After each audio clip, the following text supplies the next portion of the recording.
নমস্কার, কেমন আছেন সবাই? আশা করি সকলে খুব খুব ভালো আছেন ও সুস্থ আছেন। আমার নতুন একটা ভিডিওতে আপনাদের সকলকে অনেক অনেক ওয়েলকাম। তো আজকে আমি একটা পালং শাকের নতুন রেসিপি আপনাদের সাথে শেয়ার করব। রেসিপিটি কিন্তু খুবই ইউনিক, তো চলুন প্রথম থেকে শেষ পর্যন্ত দেখবেন। আশা করি আপনাদের কাছে খুবই ভালো লাগবে। তো এখানে আমি পালং শাক নিয়েছিলাম 1 আঁটি, আর পালং শাকটা একদম ছোট ছোট করে কুচিয়ে নিয়েছি। যতটা সম্ভব হয়েছে আমি কুচিয়ে নেওয়ার চেষ্টা করেছি। আর এই রেসিপিতে পালং শাকটা মোটা মোটা থাকলে কিন্তু একদমই ভালো লাগবে না, তাই আমি এইভাবেই কাট করে নিয়েছি। এবার একটা কড়াই বসিয়ে দিয়েছি। কড়াইটা গরম হয়ে গেলে দিয়ে দিলাম পরিমাণ মতো সরিষার তেল। আর তেলটা গরম হয়ে গেলে এখানে আমি 2টো শুকনো লঙ্কা আর সামান্য একটু গোটা জিরে ফোড়ন হিসাবে ব্যবহার করলাম। ফোড়ন থেকে সুন্দর একটা গন্ধ বেরিয়ে আসলে এর মধ্যে আমি 2টো মিডিয়াম সাইজের পেঁয়াজ কুচি দিয়ে দিয়েছি।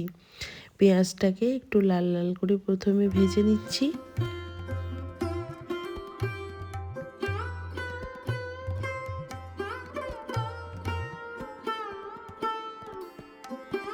তো পেঁয়াজটা দেখুন মোটামুটি ভাজা হয়ে গেছে। এবার এর মধ্যে একটা বড় সাইজের টমেটো কুচি ব্যবহার করলাম।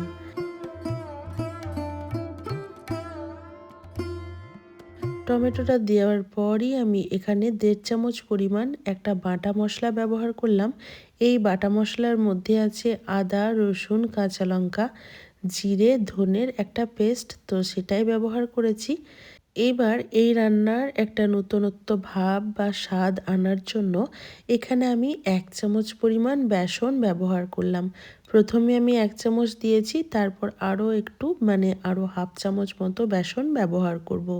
বেসনটা দেওয়ার পর সমস্ত মশলার সাথে একটু ভেজে নিয়েছি, দিয়ে আরও হাফ চামচ ব্যবহার করলাম। আমি একবারেই দিয়ে দিলে এটা দলা পাকিয়ে যাওয়ার সম্ভাবনা ছিল, তাই আমি অল্প অল্প করেই ব্যবহার করেছি।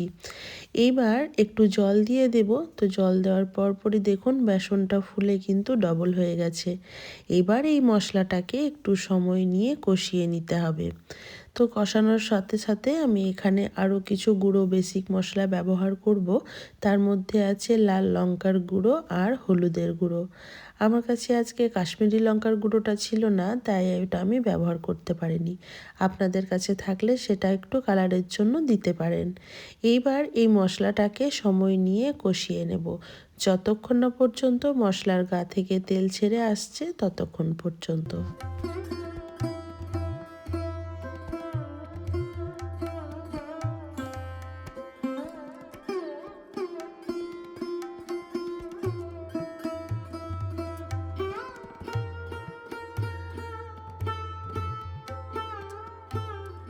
তো দেখতেই পাচ্ছেন মশলাটা কিন্তু কড়াই থেকে ছেড়ে আসছে, আর মশলার গা থেকে কিন্তু তেলও বেরিয়ে গেছে। এখন আমার মশলাটা মোটামুটি ভালোভাবে কষানো হয়ে গেছে। এই পর্যায়ে আমি দিয়ে দেব 1 মুঠো মটরশুঁটি। তো আপনারা চাইলে মটরশুঁটিটাকেও কিন্তু চপারে হালকা একটু চপ করেও ব্যবহার করতে পারেন, তাতেও কিন্তু খুব ভালো লাগে। বা চাইলে আমার মতো এরকম গোটা গোটাও ব্যবহার করতে পারেন। তো আমার কাছে যে কোনো রান্নাতেই শীতকালে মটরশুঁটিটা খুবই ভালো লাগে, তাই এখানে আমি 1 মুঠো মটরশুঁটি ব্যবহার করলাম। দিয়ে মশলার সাথে আরও একটু ভালোভাবে সব কিছু কষিয়ে নিচ্ছি।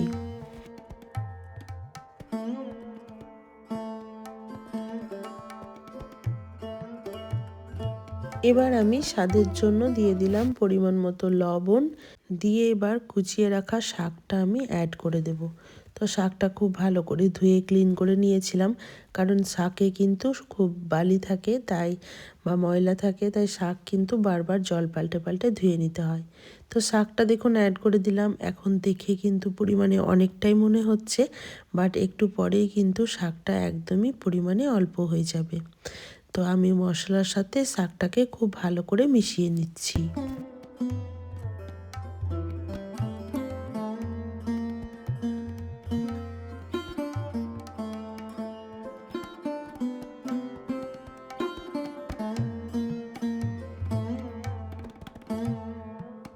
তো দেখুন শাকটা কিন্তু পরিমাণে অনেকটাই কম হয়ে গেছে। আর একটু ভালোভাবে সব কিছু মিশিয়ে নিচ্ছি, দিয়ে একটা ঢাকা চাপা দিয়ে কিছুক্ষণ রান্না করব। আর যেহেতু লবণ দেওয়া আছে তাই শাক থেকে কিন্তু অনেকটাই জল বেরিয়ে আসবে।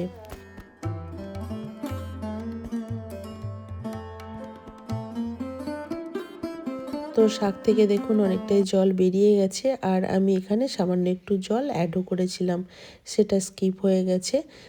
জল অ্যাড করার পর কিছুক্ষণ ঢেকে রান্না করেছি। আর এই শাক কিন্তু সেদ্ধ হতে একদমই সময় লাগে না, তো 3-4 মিনিট রান্না করলেই কিন্তু শাক মোটামুটি সেদ্ধ হয়ে যায়। আর এই রান্নাতে আমি বেসন ব্যবহার করেছি, তাই মাঝের মধ্যেই কিন্তু এভাবে নাড়িয়ে চাড়িয়ে নিতে হবে, নাহলে তলা থেকে কিন্তু ধরে যেতে পারে। এখন আমি লবণটা চেক করে নিয়ে আরও একটু সামান্য লবণ অ্যাড করে দিলাম, আর স্বাদের ব্যালেন্সের জন্য সামান্য একটু চিনিও ব্যবহার করেছি। শাক যেহেতু একটু কষা টাইপের হয় তাই এখানে আমি একটু চিনি ব্যবহার করলাম। আপনাদের ভালো না লাগলে আপনারা কিন্তু স্কিপ করতে পারেন।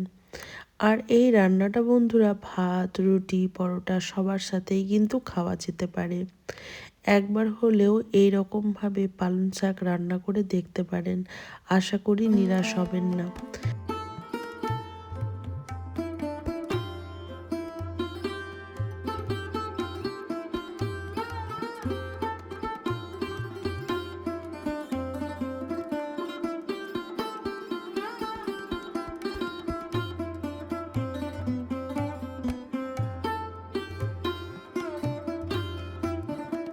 তো আমার রান্নাটা প্রায় হয়ে এসেছে। সবার শেষে এখানে আমি হোমমেড গরম মশলা ব্যবহার করছি। এটা আমি নিজেই বাড়িতে বানিয়েছি। গোটা গরম মশলা হালকা একটু টেলে তারপর গুঁড়ো করে রেখেছিলাম, সেটাই ব্যবহার করলাম। আর দিয়ে দিলাম 1 চামচ পরিমাণ ঘি। এই ঘি আর গরম মশলার ফ্লেভারটা এই রান্নাতে কিন্তু জাস্ট অসাধারণ লাগে। নাড়িয়ে চাড়িয়ে সব কিছু ভালোভাবে মিশিয়ে নিচ্ছি, দিয়ে স্ট্যান্ডিং টাইমে রেখে দেব 10 থেকে 15 মিনিট পর্যন্ত। তারপর গরম গরম ভাতের সাথে এই রেসিপিটি আজকে আমি সার্ভ করব। আমার বাড়ির লোকে সকলেই কিন্তু খুবই পছন্দ করেছে, আর আমার বাচ্চা শাক খেতে চায় না, সেও কিন্তু আজকে দেখছি এই রান্নাটার জন্য শাকটা খেয়েছে। তো দেখুন একটু ঢাকা দিয়ে স্ট্যান্ডিং টাইমে রাখার পর কালারটা দেখুন কত সুন্দর এসেছে। তো চলুন আপনাদের সার্ভ করে দেখাই আজকের আমার এই রেসিপিটি কেমন হয়েছে। বন্ধুরা, আপনাদের যদি আজকের আমার এই রান্নাটি ভালো লেগে থাকে তাহলে অবশ্যই একটা লাইক করবেন, কমেন্টে জানাতে ভুলবেন না আপনাদের কেমন লাগলো। আর আমার চ্যানেলে যদি কোনো নতুন বন্ধু এসে থাকেন অবশ্যই চ্যানেলটি সাবস্ক্রাইব করে পাশে থাকবেন, বেল বাটনটা অল করে দেবেন। ভিডিওটি এখানেই শেষ করলাম, দেখা হবে নেক্সট কোনো ব্লগ বা ভিডিওর সাথে। সবাই ভালো থাকবেন, সুস্থ থাকবেন। দেখা হবে নেক্সট কোনো ব্লগ বা ভিডিওর সাথে। আজকের মতো এই পর্যন্তই, টাটা।